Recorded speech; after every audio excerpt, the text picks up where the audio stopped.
PM Modi देर रात पहुंचे Nigeria की राजधानी अबुजा। एयरपोर्ट पर पीएम मोदी का पारंपरिक तरीके से हुआ स्वागत। अबुजा एयरपोर्ट के बाहर पीएम मोदी के स्वागत में भारतीय समुदाय उमड़ा। पीएम मोदी ने लोगों के बीच जाकर की मुलाकात। पीएम मोदी ने गर्मजोशी से बच्चों को प्यार किया। लोगों के लिए लाई अपनी तस्वीर पर ऑटोग्राफ दिया। पीएम मोदी आज अफ्रीकी देश नाइजीरिया के राष्ट्रपति अहमद टिनुबू से करेंगे मुलाकात। भारत नाइजीरिया के द्विपक्षीय संबंधों को और मजबूत करने पर होगी चर्चा। राष्ट्रपति टिनुबू के साथ बैठक के बाद भारतीय समुदाय से मिलेंगे प्रधानमंत्री। अबुजा में भारतीय समुदाय को करेंगे संबोधित। नाइजीरिया के बाद आज प्रधानमंत्री मोदी ब्राजील के लिए रवाना होंगे। G20 शिखर सम्मेलन में करेंगे शिरकत।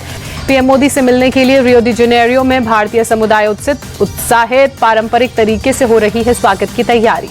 महाराष्ट्र में आज कंगना रनौत और प्रियंका गांधी होंगी आमने सामने। नागपुर में आज कंगना रनौत बीजेपी की बाइक रैली के दौरान मौजूद रहेंगी, जबकि प्रियंका गांधी रोड शो करेंगी।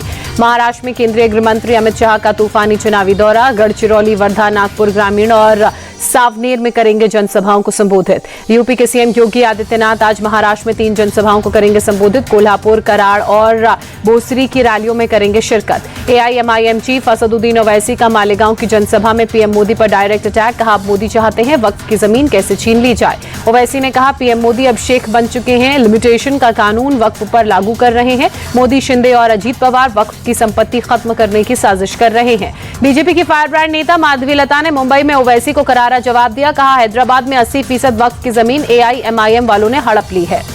माधवी लता ने मौलाना सज्जाद नोमानी पर पलटवार कर कहा, ये लोग वही कर रहे हैं जो मुगलों ने किया था। घुसपैठियों को देश में घुसाकर उनसे वोट जिहाद कराओ। माधवी लता ने उद्धव ठाकरे की औरंगजेब से तुलना कर कहा, जिस तरह औरंगजेब ने अपने पिता की हत्या की, वैसे ही उद्धव अपने पिता के विचारों की हत्या कर रहे हैं। नागपुर में चुनाव प्रचार के दौरान दिखा राहुल गांधी का अनोखा अंदाज। एक पोहे वाले की दुकान में पहुंचकर राहुल गांधी ने पोहा बनाया। राहुल गांधी ने दुकानदार से पोहे की रेसिपी सीखी, पोहे में तड़का लगाया और जब पोहा तैयार हो गया तो प्लेट सर्व करते भी दिखे। राहुल गांधी के दुकान में आने पर दुकानदार ने खुशी जताई। कहा, उससे उम्मीद नहीं थी कि राहुल गांधी अचानक उसकी दुकान में आ जाएंगे। राहुल गांधी ने अमरावती में प्रधानमंत्री नरेंद्र मोदी पर साधा निशाना। कहा, वो भी अमेरिकी राष्ट्रपति जो बाइडेन की तरह बात भूलने लगे हैं। राहुल गांधी का पीएम मोदी पर आरोप। कहा, हम कहते हैं देश संविधान से चलेगा, प्रधानमंत्री कहते हैं ये खोखली किताब है। महाराष्ट्र के शिरडी में प्रियंका गांधी ने जनसभा को संबोधित किया। पीएम मोदी और गृह मंत्री को जातीय जनगणना कराने की चुनौती दी।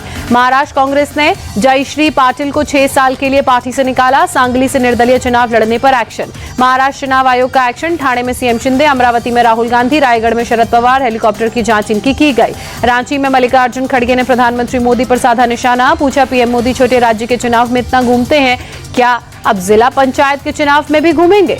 मल्लिकार्जुन खड़गे ने पीएम मोदी को नसीहत दी। कहा, पीएम अपनी जगह गवर्नेंस करें, देश के बारे में सोचें, लेकिन वो सिर्फ 24 घंटे घूमते रहते हैं। झारखंड के दुमका में गृह मंत्री अमित शाह ने चुनावी सभा को संबोधित किया। सरकार बनने पर घुसपैठियों को निकालने का वादा किया।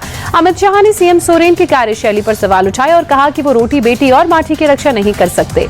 यूपी के डेप्यूटी सीएम केशव प्रसाद मौर्य ने सीएम योगी के बटोगे तो कटोगे के नारे से किनारा कर कहा, अगर कोई सवाल है तो मुख्यमंत्री जी से करना चाहिए। केशव प्रसाद मौर्य ने बटोगे तो कटोगे के सवाल पर कहा, क्या आपस में लड़वाना चाहते हो? हम सब लोग मिलकर प्रदेश के लिए काम करते हैं। यूपी के गाजियाबाद में सीएम योगी ने बटेंगे तो कटेंगे का इतिहास समझाया। कहा, बटे थे इसलिए अयोध्या में 500 साल का इंतजार करना पड़ा।